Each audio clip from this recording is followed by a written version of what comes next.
Tonight is the Yahrtzeit of Harav Michel Barenbaum, the Mashgiach of Mesivta Tiferes Yerushalayim for over 50 years. Harav Michel ben Harav Ephraim Zichrono Livracha, the special Yid that I was privileged to have a relationship with during my years in the Mesivta Tiferes Yerushalayim. His Yahrtzeit is tonight, as the year that he was actually Nifter was a leap year, was actually the 29th of Adar Aleph, but this is a regular year, so it's the 29th of Adar, and this is the date that his Yahrtzeit is observed, and I feel it incumbent upon me to share with the world my recollections of this very special Yid whom I was privileged to know.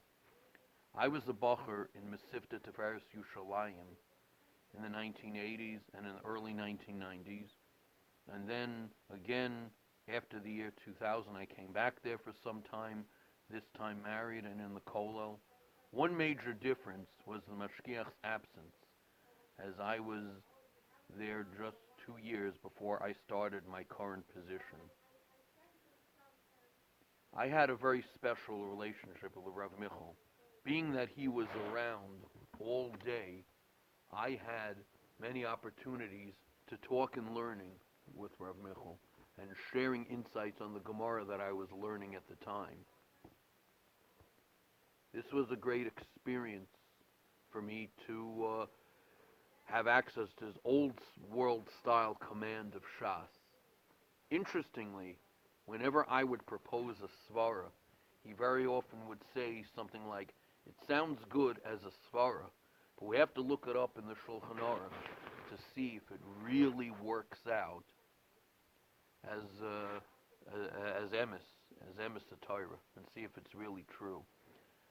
I think what it was a reflection of his desire to make sure that the Torah that we were saying was authentic and not just pilpul. Despite the fact that I am not conversant in Yiddish, as those of you who know me can testify, I was able to communicate with him very well. We communicated in Ivris, or Sefer Hebrew. Interestingly, he was one of the few Yiddish speakers that I was actually able to understand. Perhaps I got used to his style of shmuzim over the years, and the fact that he used so many quotations from the Gemara and from other Svarim, it helped me understand what he was saying overall, even if I didn't understand necessarily every word. I'll certainly never forget his Divrei Chizuk during the Gulf War in the 1990s. He quoted from the verse that states that Hashem promised Yaakov that he'll be with him when he goes into Mitzrayim, Vanochi alcha gam olo, and I will be with him as he comes up. Every step in the process of going to Golus is part of Hashem's Hashgacha Pratis, and we saw miracles within miracles as Yaakov went into Mitzrayim, as well as when he left Mitzrayim. And just as it was this way in the first Golus, Chazal tell us it is going to be that way in the final Golus as well. We simply have to daven that we are able to see it clearly that HaKadosh Baruch Hu is with us in every step, even though we do not understand it.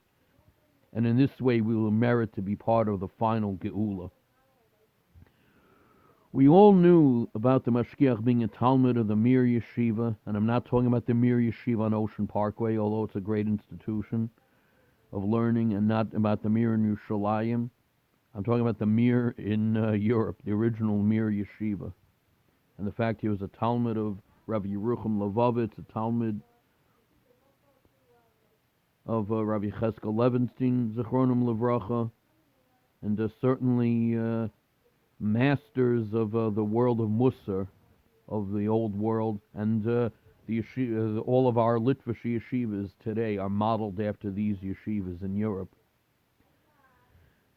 But what I found uniquely special was his role among us as that link between us American B'nai Torah and the world of the great Mostas HaTorah of the previous generations. I'm talking about the world of total immersion in learning Torah Lishma, fulfilling its mitzvos, and personifying its ideals. I'm talking about the world that gave us the Vilna Gaon, Rav Chaim of Volozhin, the Chafetz Chaim, Rav Chanan Wasserman, among many other great Torah giants. How did young Bochrim such as myself, born and bred in America, know that such a world really existed? Individuals such as the Mashgiach were a testimony to the fact that this Torah world really did exist and it was not a myth. And at the very least, I can tell my grandchildren, Mirza Hashem, that I had a relationship with a special Yid who was a product of that world. I'll share with you another thought that I once heard in relation to a different Gadol, but I believe it personifies the Mashgiach Zatzal as well. The Gemara in Gittin, in the whole Gemara of Kamsa Bar Kamsa, telling us the story of the Churban. Gemara tells us when Rabbi Yochanan ben Zakkai got to meet Vespasianus, Vespasian, the one who was going to become the Roman emperor, he asked for three things to make sure that the Atain Yavna v'Chachamel, which is probably the most famous one, this would guarantee that our world of Torah would continue. To make sure that the train of Rabban Gamliel and the whole Davidic dynasty not be killed out, because the Romans would kill not only anyone who was a threat to the Roman Empire, but they would kill out the entire family. That was who the Romans were and what they were all about. And he was able to convince Vespasian to make sure that that family would not be touched, and therefore leave the sky alive, ultimately for Melech HaMashiach.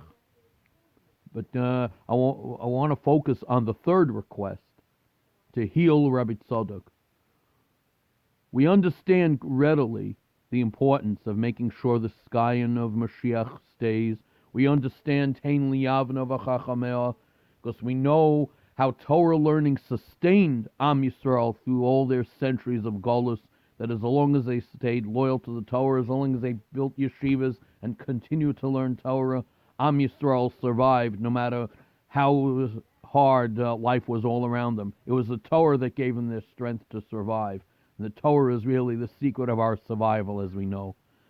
But why was it so imperative that Rabbi Tzadok get healed? The Gemara tells us Rabbi Tzadok was a tremendous tzaddik. He fasted for 40 years in hopes that the Beis Hamikdash would not be destroyed. I mean, he didn't actually fast, meaning not eat anything for 40 years straight, but he had a diet which was certainly a fasting diet. He ate like one fig every day. All of this was in hopes that the Churban, that the Beis Hamikdash should never be destroyed. And Rabbi Yochanan ben Zakkai, as the leader of Am Yisrael at the time, saw it fit that Rabbi Tzadok remain alive. Why? Because Am Yisrael always survives Churban. Yes, we've been through many tzaras. He knew the Beis Hamikdash was going to be destroyed, and we're about to go into Golus. But Am Yisrael survives anyway. And new generations were going to grow up that had no memory of what the world was like when we still had a Beis Hamikdash, when we still had the Shechina. The Rabbi Yochanan ben Zakkai felt it was imperative that Rabbi Tzadok live so that future generations should see a product of the world before the Churban. And again, even though I heard this in reference to a different Gadol, I certainly thought of the Mashgiach when I heard this. Again, continuing the same idea, for us young American Bochrim who grew up in the American culture, and not that it is even all that bad, but a very different culture than the world of Eastern Europe and its yeshivas and its Musar ideals. He was that bridge, that link to the world of the past that I, myself, and all the other young American Bochum had to the world that came before us. A similar thought was expressed by Rav Yaakov Kamenetsky, Zichrono Livracha. He said a parable in himself in relation to the Rosh Yeshivas of Slobodka. Rav Yaakov said he could say to young Bachrim that they saw a man who saw great men of the past. And indeed, this is part of Hashem's way to transmit the truth of our Torah and its beauty down through the generations. Although the generations may get smaller in their closeness to the giving of the Torah, nevertheless, certain individuals, Gedolim of one generation, are selected to reach the youngest of the next generation in order that the generations are not that far apart. And this shows the nitzchias, the eternity of our Torah. And in this way, our Torah and Masorah continue, door to door, without a feeling of such incredible distance between one period and another. May the memory of Rav Michel, Barenbaum Zichrono Livracha, inspire us all to grow in our Torah and our Yiras Shamayim as we pass on our Masorah to our children, our grandchildren, and future Doros. Finally, may the merit of all of us be joined with the great Gedolim who led us through our centuries of Golus, and may HaKadosh Baruch Hu give us strength to pull through all that we're going through right now. Yes, unfortunately, our shuls are closed, our yeshivas are closed, but nevertheless, HaKadosh Baruch Hu has given us other ways that we can learn Torah. Baruch Hashem, we do have modern technology that can be used to link us together and help us learn Torah together, as we see now that Zoom and many other facets of modern technology are being used.